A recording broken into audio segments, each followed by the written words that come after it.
Welcome to Chaitanya channel. నేను మీ Radhalakshmi. Today's topic is goal setting. విద్యార్థులు లక్ష్యాన్ని ఏ విధంగా నిర్దేశించుకోవాలి, లక్ష్య సాధనకు ఎటువంటి కృషి చేయాలి అనే అంశాన్ని పరిశీలిద్దాం. పిల్లలను 10-12 సంవత్సరాలు వచ్చే వరకు సీతాకోక చిలుకల్లా స్వేచ్ఛగా సంతోషంగా ఎదగనివ్వాలి. వారికి మన పురాణాలను, విలువలను, మహానుభావుల జీవిత విశేషాలను చిన్న చిన్న కథల ద్వారా తెలియజేయటం వలన వారి మనసులు వికసిస్తాయి. చదువుతో పాటు art, music, dance, martial arts, games మొదలైన వాటిలో వారి ఆసక్తిని బట్టి నేర్పించాలి. తల్లిదండ్రులు, టీచర్స్ పిల్లల ఆసక్తులను గమనించి ప్రోత్సహించాలి. 6th క్లాస్ నుండి స్కూల్లో ప్రతి ఒక్క విద్యార్థి వ్యాసరచన, క్విజ్ కాంపిటీషన్, డిబేట్, గేమ్స్ మొదలైన వాటిలో పాల్గొనేలా చూడాలి. వాటి వలన పుస్తకాలు చదవటం, నాలెడ్జ్ని పెంచుకోవటం, కమ్యూనికేషన్ స్కిల్స్ని డెవలప్ చేసుకోవటం వీలవుతుంది.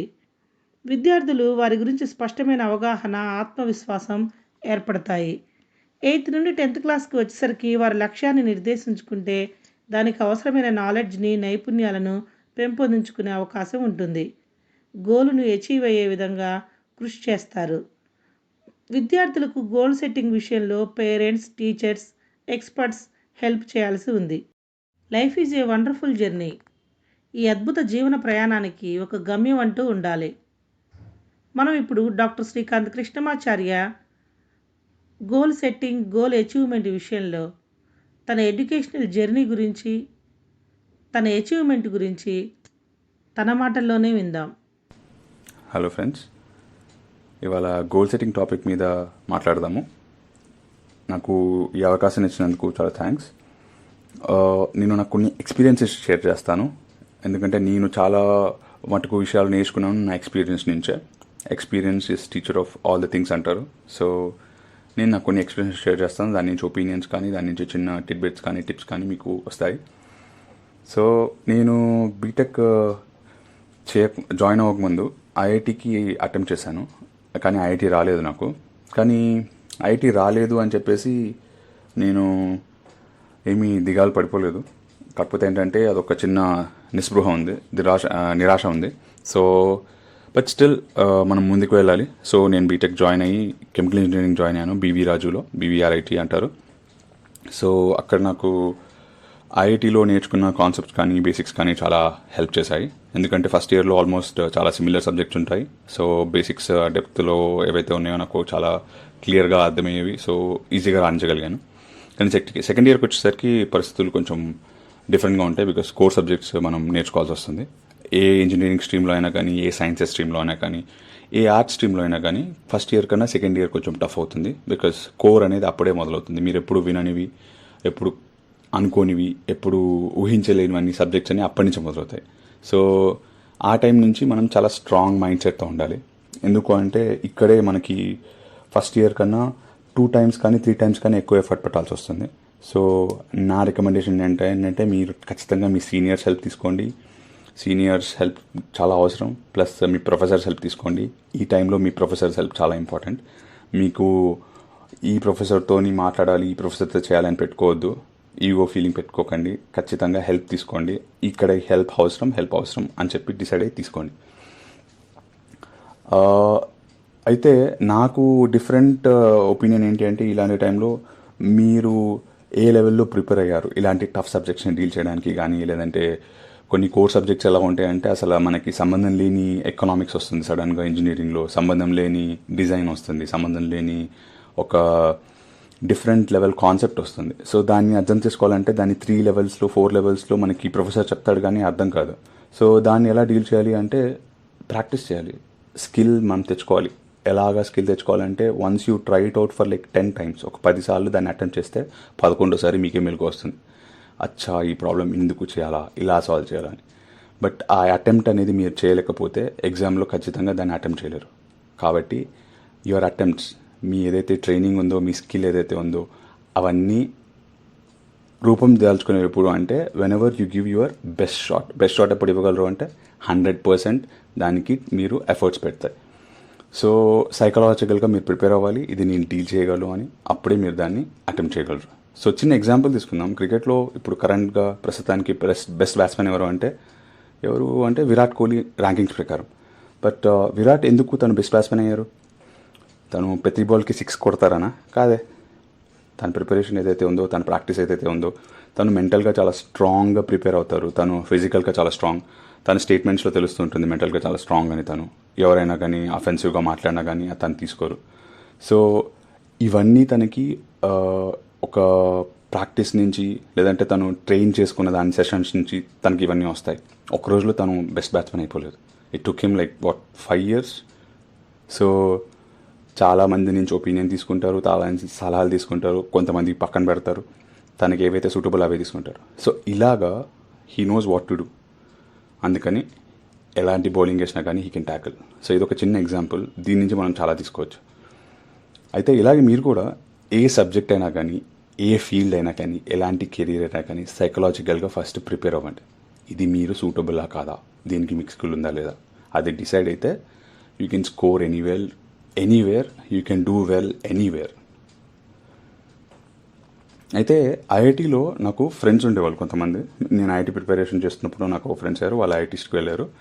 సో దానివల్ల నాకు నెట్వర్క్ కొంచెం ఉండడం వల్ల కొంచెం ఎక్స్పోజర్ ఉండేది. ఎలాగా అంటే కాంపిటీషన్స్ జరుగుతున్నాయి, కాంపిటీషన్స్ ఇక్కడికి వెళ్ళొచ్చు, ఇక్కడికి రావచ్చు. సో నేను కెమికల్ ఇంజనీరింగ్లో ఉన్నాను కాబట్టి నాకు రిలేటెడ్గా నేను కొన్ని చూసుకున్నాను కాంపిటీషన్స్. సో దానికి నేను పేపర్ ప్రజెంటేషన్స్ అని, పోస్టర్ ప్రజెంటేషన్స్ అని, నెట్వర్క్ బిల్డింగ్ అని, ఇలా రకరకాల వాటికి నేను వెళ్ళేవాడిని. సో ఒకసారి 3rd yearలో నాకు ఒక అవకాశం వచ్చింది. కాంపిటీషన్ ఒకటి ఆల్ ఇండియా లెవెల్లో టెక్ ఫెస్ట్ అని ఐఐటి బాంబేలో జరుగుతుంది, దీనికి వెళ్ళాలి అని చెప్పి నేను ఇంకా మా ఫ్రెండ్ అనుకున్నాము. ఫ్యాకల్టీ కూడా సపోర్ట్ చేశారు మాకు. సో మేము ఒక 1-2 months కొంచెం డివైస్ సెటప్ చేయడానికి టైం తీసుకున్నాము. సో ఇక్కడ మేజర్గా మేము అనుకుంది ఏంటంటే ఈ రీసెర్చ్ ఎక్స్పీరియన్స్ అనేది చాలా ఇంపార్టెంట్ మాకు. కెమికల్ ఇంజనీరింగ్లో 3rd yearలో ఉన్నాం కాబట్టి సో రీసెర్చ్ ఎక్స్పీరియన్స్ తీసుకుందాము. ఎట్ ద సేమ్ టైం మనకి అక్కడ ఏదైతే ఫ్యాకల్టీ వస్తారో, లేదంటే అక్కడ ఏదైతే వేరే వాళ్ళు వస్తారో, వాళ్ళ టీమ్స్ ఏవైతే ప్రజెంట్ చేస్తాయో ఆ డివైజెస్ నుంచి కానీ, వాళ్ళ ఎక్స్పీరియన్సెస్ నుంచి కానీ మనం ఏమైనా నేర్చుకోవచ్చు అనే ఉద్దేశంతో మేము పార్టిసిపేట్ చేద్దామని చెప్పి మేము వెళ్ళాము. సో ఇక్కడ కాంపిటీషన్ ఉద్దేశం ఏంటంటే మేజర్గా ఒక డర్టీ వాటర్ ఇస్తారు, మనం బురద నీళ్ళు ఇచ్చి దాన్ని ప్యూరిఫై చేయాలి, ఫిల్టర్ చేయాలి. సో ఫిల్టర్ చేసినప్పుడు మేజర్గా అక్కడ చేయాల్సిందలా శుద్ధి చేయడం మాత్రమే. దాన్ని బ్యాక్టీరియా ఉందా అవి కాదు, ఓన్లీ శుద్ధి చేయడం. సో మేమేం చేసామంటే బొగ్గు, ఇంకా మన బీచ్లో దొరికే మట్టి, స్మూత్ శాండ్ ఉంటుంది కదా, సాఫ్ట్ శాండ్, అది తీసుకొని వెళ్ళాం. సో అవి తీసుకొని మా డివైస్ తయారు చేసాం, అల్యూమినియం బాల్స్ ఒక టీవీ పెట్టి. సో ఈ డివైస్తో మేము వెళ్ళాం బాంబేకి. సో అక్కడ చాలా టీమ్స్ వచ్చాయి, more than 60 teams. కాంపిటీషన్కి లైక్ అక్కడ మాదొక్కటే కాదు, there are like hundreds of competitions, more than 20,000-30,000 people వస్తారు. సో మీరు కనుక బీటెక్లో కానీ బీఎస్సీలో కానీ ఉంటే ఖచ్చితంగా నాట్ జస్ట్ బాంబే, ఎక్కడికైనా వెళ్ళొచ్చు. ఇలాంటి వాటికి వెళ్ళడానికి నేను ప్రోత్సహిస్తాను. మీకు అక్కడి నుంచి చాలా విషయాలు తెలుస్తాయి, కరెంట్ టెక్నాలజీ గురించి, కరెంట్ ట్రెండ్ గురించి ఏంటి అనేది తెలుస్తుంది. సో అయితే ఆ కాంపిటీషన్లో వెళ్ళాక మేము అన్ఎక్స్పెక్టెడ్గా ఫస్ట్ డే నుంచి లైక్ మా డివైస్ ఏదైతే ఫిల్టర్ చేసిందో అది బెస్ట్ అని చెప్పి వాళ్ళకి తెలిసింది. సో మేము 3 days ఆ కాంపిటీషన్ జరిగింది. 3 days వరకు మా స్కోర్ని ఎవరు బీట్ చేయలేకపోయారు. So we stood first and we one the competition. That was the best feeling. Okay, I can tell you, ఆ రోజు ఉన్న feeling, it was like the best in my life. I never won a competition all India level, so that was the best competition I had ever won. So అప్పుడు నాకు చాలా ఏమంటారంటే research మీద interest పుట్టింది. ఇంకా ఇలాగా రీసెర్చ్ చేసి 1-2 monthsలో when we can gain success, research అనేది is a very interesting career అని చెప్పి చాలా స్ట్రాంగ్గా ఫీల్ అయ్యేవాడిని. సో నేను చూసింది ఏంటంటే అక్కడ వేరే వచ్చిన సెటప్స్ వీళ్ళందరూ ఫెయిల్ అని కాదు నా ఉద్దేశం.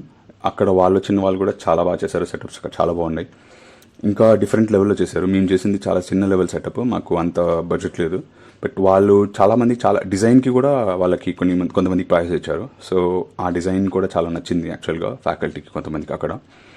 సో నేను ఇక్కడ చూసింది ఏంటంటే వాళ్ళ సెటప్స్లో కావాల్సిన క్వాలిటీ పారామీటర్ ఒకటి మిస్ అయింది కాబట్టి వాళ్ళు మిస్ అయ్యారు, లేకపోతే వాళ్ళు కూడా వచ్చేది. ఓకే, సో ఇక్కడ నేను చూసింది ఏంటంటే ఇంతమంది ఎందుకు వచ్చారు అంటే అటెంప్ట్ చేయడానికి, వాళ్ళ స్కిల్ చూపించడానికి. ఓకే, సో ఇది చాలా important. Participation is more important than winning or losing the competition. So మీరు ఖచ్చితంగా స్ట్రాంగ్గా బిలీవ్ అవ్వండి, మీరు చేసే ఎఫర్ట్ ఏదైతే ఉందో కరెక్ట్ డైరెక్షన్ ఉందని, you go head.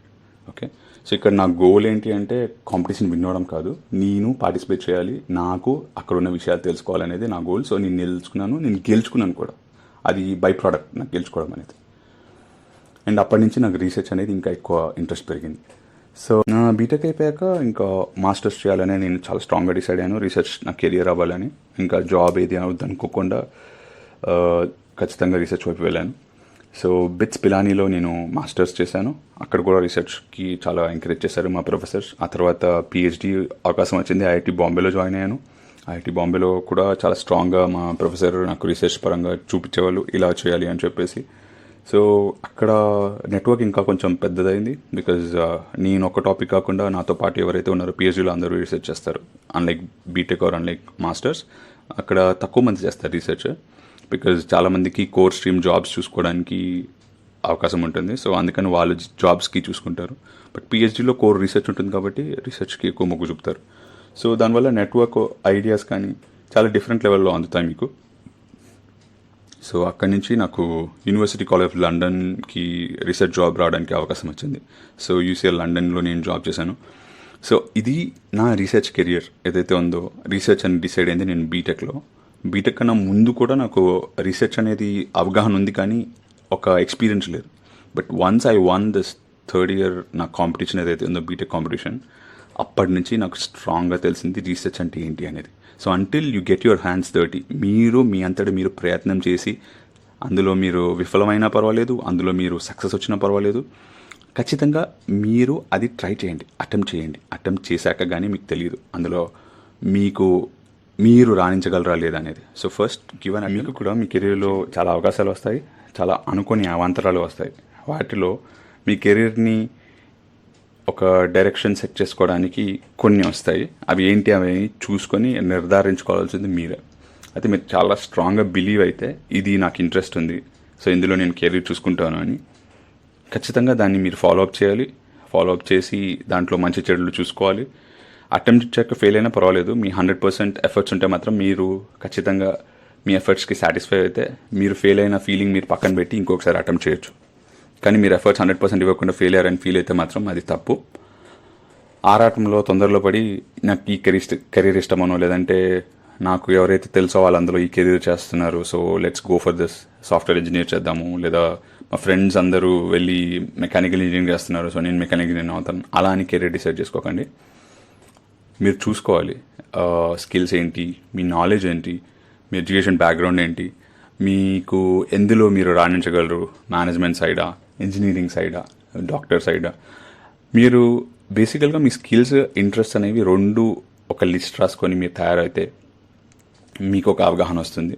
Me background ఏంటి అని మీకు తెలుసుకుంటే, బ్యాక్గ్రౌండ్ అంటే నా ఉద్దేశంలో ఏంటి అంటే సైన్సెస్ వాళ్ళు సైన్స్లో స్ట్రాంగ్గా ఉంటారని, మ్యాథ్స్ వాళ్ళు మ్యాథ్స్లో స్ట్రాంగ్ ఉంటారని, కొందరు రెండింటిలో స్ట్రాంగ్ ఉంటారు, కొందరు మేనేజ్మెంట్లో స్ట్రాంగ్గా ఉంటారు. సో అలాంటి వాళ్ళు కామర్స్ కానీ ఎంబీఏ కానీ ఇలాంటి వాటిలో చూసుకోవచ్చు. సో ఈ అవకాశాలన్నీ ఒక్క రోజులో మీకు తెలిసిపోవు, మీకు ఎందులో రాణించగలరు అనేది మీరు ఒక్క రోజులో తెలిసిపోరు. సో మీరు ఏం చేయాలి అంటే డిస్కస్ చేయాలి మీ ఫ్రెండ్స్తోని, సీనియర్స్తోని, మీ ఫ్యాకల్టీతోని, లేదా ఆ ఏరియాల ఎక్స్పర్ట్స్తోని, మీ సన్నిహితులతోని. ఓకే, డిస్కస్ చేశాక నిర్ణయాలు తీసుకోవడం ఉత్తమం. అంతకన్నా ముందు తొందరలో పడి ఆరాటంలో పడి డెసిషన్స్ తీసుకోకండి. ఇలానే ఎందుకు చేయాలి అంటే మనం ఎక్స్పీరియన్స్ అనేది నేను ఇంతకు ముందు కూడా చెప్పాను, experience is teacher of everything. So దయచేసి ఎక్స్పర్ట్స్ని మీరు కన్సల్ట్ చేసి మీ కెరీర్ డెసిషన్ తీసుకోవడం అనేది చాలా మంచిది. దానివల్ల మీరు ఏంటంటే చాలా సమయంని కోల్పోరు, you will use your time for better things. Okay, మనకున్న సమయం ఏదైతే ఉందో, వనరులు ఏవైతే ఉన్నాయో, మన కుటుంబం ఏదైతే ఉందో, స్నేహితులు ఎవరైతే ఉన్నారో, బంధువులు ఎవరైతే ఉన్నారో, పరిసరాలు ఏవైతే ఉన్నాయో, ఇవన్నీ చాలా అమూల్యమైనవి. సో వీటిని అనవసరంగా వేస్ట్ చేసుకోకండి, కోల్పోకండి. సో వీటిని సదుపయోగం చేయండి. అందుకని మీరు సలహాని ఖచ్చితంగా ఎక్స్పర్ట్స్తో డిస్కస్ చేయండి, మీ సన్నిహితులతో డిస్కస్ చేయండి. అప్పుడు మనం తీసుకునే నిర్ణయం ఏదైతే ఉందో మన సక్సెస్కి ఖచ్చితంగా, కెరీర్ సక్సెస్కి ఖచ్చితంగా దోహదపడతాయి. Thank you. Thank you doctor Srikanth. విన్నర్గా స్టూడెంట్స్, శ్రీకాంత్ బీటెక్ నుండి తన పిహెచ్డి గోల్ని ఎలా అచీవ్ అయ్యింది, మీరు నిరంతర సాధనతో, పట్టుదలతో మీరు ఎంచుకున్న గోల్ని అచీవ్ అవ్వాలని కోరుకుంటూ ఆల్ ది బెస్ట్.